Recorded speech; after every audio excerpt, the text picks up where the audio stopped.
Hi guys, I'm Erik Voss, and this is a breakdown of The Walking Dead Season 7, Episode 5, Go-Getters. And this episode finally brought us home to Jesus, along with the Hilltop and Craig? Jeffrey? Jervis? Gerber. I think that's it, Gerber. You really gotta start putting names to faces, Gerber. There was a lot of cool stuff I noticed in this episode, specifically some details that set up some really interesting story arcs from the comics, and I'm gonna break it all down for you, so let's get started with the opening images. So the first shot of the episode is this close-up of Maggie's eyes. Now, I wouldn't just single out any generic shot of someone's eyes as particularly meaningful. It is, after all, a pretty common trope these days. Lost did it in pretty much every episode, but it's interesting here because it connects back to the first shot of the season premiere, showing us Rick's eyes. Remember, that was meant to establish Rick in a state of defiance, which Negan would shatter into submission by the end of the episode. And I think it's actually that closing shot of Rick's eyes, moments after Negan's violent introduction, that this shot of Maggie is meant to compare to. Now, it's pretty clear that the show is setting up Maggie to be a leader just like Rick is. But even though she's in this enormous physical pain and emotional pain, she just lost her husband, Maggie's state of mind is, unlike Rick, one of strength. That's why in the immediate next shot, we see these blue flowers. And later, Jesus tells Maggie that the color blue evokes calm and strength. Now, let's talk about this doctor, Dr. Carson. We met him at the Hilltop last season, and the show hasn't really underlined this, but this guy is the brother of the other Dr. Carson we've met, who's the Savior's doctor at the Sanctuary. That was Dr. Emmett Carson, and this is Dr. Harlan Carson. And I love the idea of these two medic brothers being on different sides of the conflict between the Saviors and the groups they oppress, kind of like brothers who fought on opposite sides of the American Civil War. But also, notice how this Dr. Carson reports that Maggie's baby is still healthy, whereas the other Dr. Carson was reporting to Sherry that she wasn't getting pregnant. It's a small detail, but I think it's meant to depict the Hilltop as a fertile ground where life grows, both vegetables from the soil and little baby veggies. That contrasts the Sanctuary, which is a more sterile place where things go to die, and life cannot take root. And we see this idea take on another form as we move on outside to Glenn and Abraham's graves. We get more floral imagery with these sunflowers. And this reaffirms the idea of the Hilltop being a place of fertility and life, because sunflowers always face the sun. They rotate throughout the day and throughout the time of the year, and they are symbols of the vitality that sunlight brings. So even in this morbid gravesite, we're still meant to see the Hilltop as a place where life springs anew. Now, this is actually the first time we've gotten to see anyone fully grieve Glenn and Abraham, and there's a few things I like about this scene. One, it's cool how they use these physical tokens as a way to manifest their grief. So like, there's Glenn's pocket watch given to him by Maggie's father, Herschel, and Abraham's cigar, which Sasha says she found in his pocket. That watch has been associated with Glenn for a while now. It was on Stephen Young's title slide when he was still on the show, and I like how it now represents the wisdom of one generation passing down to the other, from Herschel to Glenn, and then later this episode, Glenn and Maggie to Enid. Meanwhile, Abraham's cigar represents the reckless, hedonistic spirit that Abraham lived his life by. And the same goes for the necklace that Rosita gave Abraham, which Jesus returns to Sasha later. It's a symbol of the hot, passionate life that he was trying to move on from. Look at that. I've gone a few minutes without making any kind of religious analogy, so let's fix that. So I like how, even in death, this show extends the recurring Christ metaphor with Glenn. So in the Bible, Jesus' burial and resurrection were witnessed by Mary Magdalene, another woman who's called the other Mary, probably Mary the mother of James, and in some versions, a third woman. And I think those three women could correspond to the three women we see mourning Glenn and Abraham in this episode. Now, there's some historical confusion over who was there and what their names were, and I think that confusion is actually echoed in Gregory's idiotic brain farts here, calling Maggie Marcia and mistaking Sasha as just a regular Hilltopper. Now, that could also just be part of Gregory's sexist worldview and power manipulation, like intentionally calling people by the wrong name to kind of catch them off guard. And quick aside here, I want to point out the framing of Gregory in front of the wheels of the tractor. This shot, of course, is meant to establish that the Hilltop has this massive tractor, which will obviously come in handy later, but also to foreshadow that Gregory's rule over the Hilltop is about to be mowed down. Now, that biblical reference that I mentioned does not mean that I think Glenn will be rising from the dead again. I really don't need to see that happen. Wait, don't.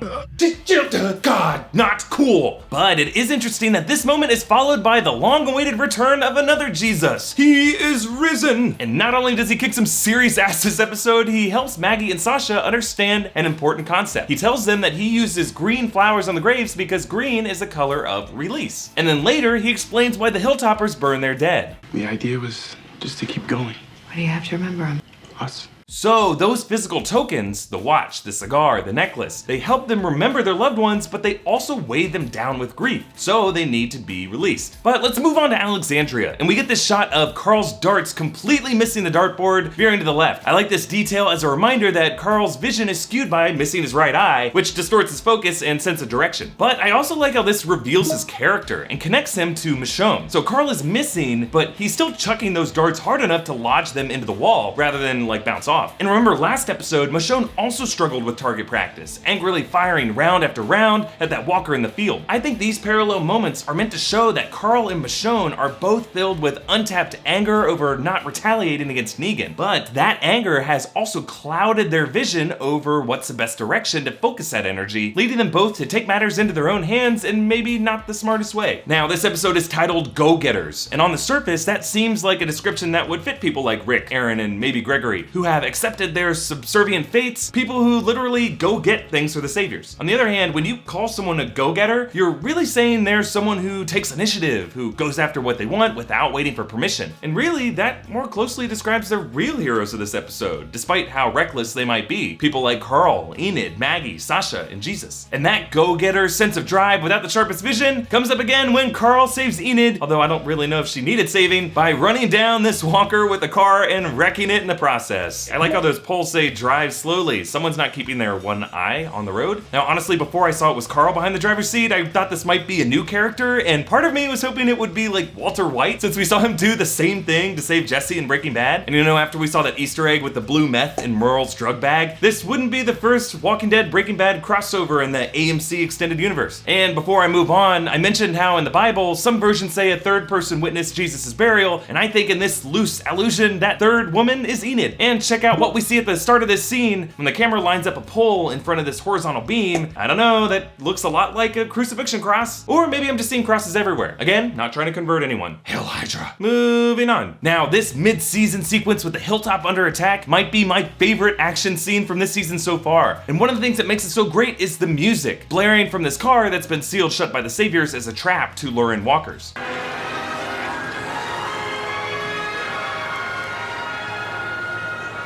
This song is called Finlandia, opus number 26, and it's by the Finnish composer Jean Sibelius. He wrote it in 1899 as a covert protest by the people of Finland against the oppressive Russian Empire. Now, obviously, I don't think the saviors knew this history because it makes a really fitting score for that moment of Maggie, Sasha, and Jesus leading the Hilltop to fight off an attack by the oppressive empire that rules over them. But it also makes a lot of sense that the saviors would pick this song because it was used prominently in the movie Die Hard 2.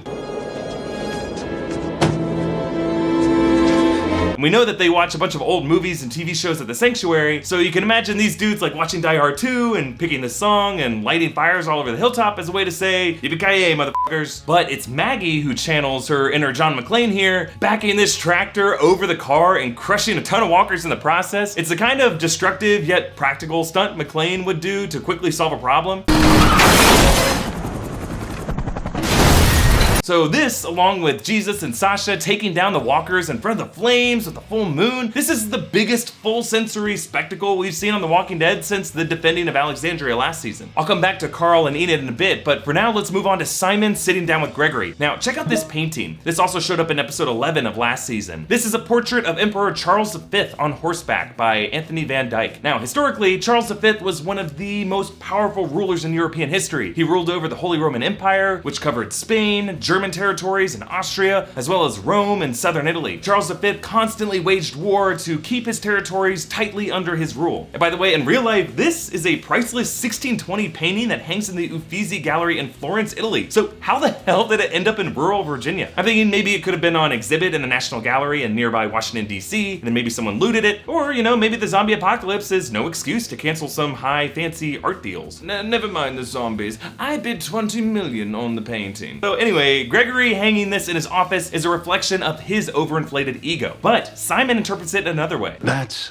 Management by example. Simon is impressed by the show of power by Charles V here, the sense of awe that he leaves his people with as he parades around the battlefield. Now, Simon explains to Gregory that that was the purpose of the fire and the music, to project their power in the midst of this dangerous world. Now, Simon was really fun to watch this episode. His behavior and expressions are super over the top, kind of like Negan light, so it makes sense that he would admire this image of Charles V because he has an inflated ego of his own, which is precisely why when he sits down on the desk, his face is framed by another portrait in the background. Simon wants to be the kind of feared and respected leader that people would frame on their walls. He also mentions the title of this episode in this scene, referring to Rick and his people. And they are real go-getters. And again, by that he means they've proven that they can provide for them without any real trouble, but what he doesn't realize is that many of them are go-getters, just in a very different sense. This whole episode tells us that people like Maggie, Sasha, Carl, and Enid are all go-getters that take matters into their own hands, even when that might not be exactly what the Saviors wanted or intended. Like, for example, the Saviors wanted to be able to clear all the walkers as an act of service for the Hilltop, just like Negan did for Rick last episode. But Maggie's go-getter attitude prevented them from being able to do that. And that same attitude for Maggie reaches its peak when she punches Gregory, which is an awesome moment taken directly from the comics, and then she delivers this powerful speech. This is our home now, so you'll learn to start to call me by my name. Not Marcia,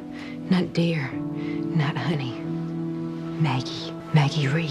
Now, it's a pretty big deal that Maggie is keeping Glenn's last name, which I don't think we hear too often in the show. This shows that Maggie's identity going forward will be forever linked with Glenn's memory, and that her actions will be in Glenn's name, just like the Savior's actions are in Negan's name. I'll come back to this thought. But for now, let's jump back to Carl and Enid this episode. The last time Carl and Enid wandered off outside Alexandria together, they argued whether embracing their childhood was a waste of time, and this episode completes that conversation. These shots of Enid and Carl roller skating blissfully in the zombie apocalypse are just really sweet and touching and a little surreal. It has this feeling of the last day of summer, like they're saying goodbye to their childhoods. Like, it kind of reminds me of that famous shot from one of the final episodes of Mad Men with Peggy Olson dreamily roller skating around the office as they pack things up and leave. Like, this all felt so sweet. There should have been some kind of music to celebrate this.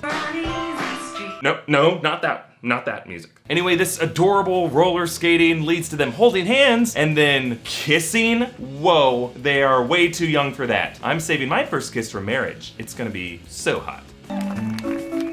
Now, anyway, this is all meant to show their coming of age. Their childhood is officially ending, and now with these hormonal romantic sparks, they're becoming official adults. And now they feel the same grief and do the same blindly reckless bullshit that adults sometimes do. Now, moving on, when Maggie finds Enid at Glenn's grave and she sees Enid's green balloons, that gives Maggie the sense of relief that Jesus said the color green would earlier. Now, she's actually come to return Herschel's watch to Glenn's grave, but now she realizes that she doesn't need these physical tokens to remember him by, because she shares Glenn's memory with Enid. Now, I love how the next scene reveals that Enid tied those balloons to the wrong grave, which is hilarious because I was imagining Sasha just like charging up to Gregory, like, first you steal the watch from Glenn's grave, then you throw a party on Abraham's grave? You son of a bitch! Now, Maggie proves that she understands what Jesus said about keeping the memory of our dead loved ones in ourselves, not in physical objects, echoing what he said earlier.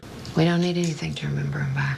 We have us. But this scene ending with these three women praying again reminds me of that biblical reference I discussed earlier. But from a purely historical perspective, Jesus Christ was a martyr who was crucified, whose message of love and community inspired a movement, starting with the mourners who first preached that narrative. Similarly, Glenn, I think, will live on in The Walking Dead as a martyr, with Maggie and the others doing acts in his name. But while Maggie and Enid may have found this place of acceptance, Sasha hasn't. We've seen how colors are important this episode, with blue inspiring strength and green inspiring release. And now check out the colors that are behind Sasha. Bright red. Red is the color of passion. Sasha sent Jesus to go find the Savior's compound, and she doesn't want Maggie to know, so my guess is she plans to be a go-getter to attack them, and she doesn't want Maggie to join her or to try to stop her. Sasha is still very much driven by revenge and anger. But let's talk about these closing images. So as Maggie's prayer ends and we see the Saviors leave, we hear this foreboding sound of Sasha sharpening her knife. This is her version of letting go of Abraham. She's she's letting the cigar burn, just like the Hilltoppers burn their bodies, and letting go of this physical token. But in doing so, she's embracing the devilish go-getter spirit that Abraham championed. She's preparing to go to an extreme. Jesus and Carl prove to be these same kind of reckless go-getters. So Jesus not only hops in the back of the Savior's truck, he pours out a bottle of scotch that Simon lifted off Gregory. So why does he do this? My guess is he's hoping it will cause an argument between the Saviors over who will drink it, and then he could use that distraction to attack or maybe escape. But we also get this reveal of Carl in the truck too. And that sets up a storyline that is taken directly from the comics, with Carl hiding in the back of the truck on the way to the sanctuary. And the title of episode 7, which is 2 episodes from now, has been revealed as Sing Me a Song. Now those of you who read the comics might remember what this is a reference to, and it's looking like Carl's arc this season is about to get a lot more interesting, because Carl, just like Maggie, Sasha, Enid, Jesus, and others, they don't want to be obedient weaklings who cower before the Saviors. They want to go on the offensive, take initiative, and be true go-getters. Okay, a few lingering questions. 1, do you think Simon actually knew about the Hilltop's deal with Rick? So Gregory was working really hard to play dumb about the satellite outpost and everyone dying there, and Simon seemed to buy it, but then again, if not Gregory, how else would Rick's people have known where the satellite post was? But now they figure that Rick is under their control anyway, so they don't need to rock the boat and replace Gregory, who's still cowardly and loyal to them. And 2, where do you think Rick and Michonne are going? So Rick said that he and Aaron were headed north to scavenge for more stuff for Negan, but Michonne was less clear. So my blind guess is that Rick and Aaron could be on a collision course for the kingdom, while Michonne might be headed towards the sanctuary, or maybe she'll run into Heath and Tara, who are obviously my favorite characters, and I cannot wait to catch up with them next episode.